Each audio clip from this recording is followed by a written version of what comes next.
তামিলনাড়ুতে রবিবার দিনের হাট বাজার ঠিক কেমন হয় চলো আজকে তোমাদের সাথে সেটাই শেয়ার করি। বিকেল বিকেল বেরিয়ে পড়েছি মেন গেটে বাজার করার উদ্দেশ্যে। হ্যালো বন্ধুরা, আমি সুদীপা তামিলনাড়ু থেকে।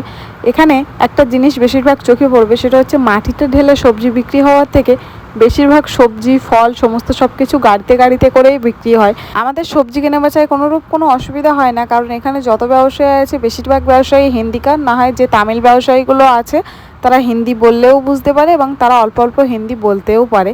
রবিবার দিনের যে বাজারটা বসে সেই বাজারে সমস্ত সব কিছুই পাওয়া যায়, হাঁড়ি কলসি থেকে শুরু করে জামা কাপড় ফলমূল যাবতীয় জিনিস সব কিছুই পাওয়া যায়।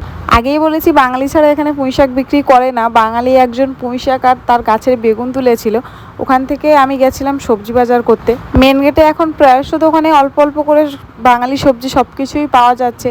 এখানে আমি উচ্ছে নিচ্ছিলাম, দেখছিলাম পটল, কিন্তু পটলের প্রচুর দাম বলছিল। তারপরে যাচ্ছি আমরা এখন রুমের দিকে, কারণ আমাদের বাজার করা কমপ্লিট আর অনেকটাই সন্ধে হয়ে গেছে।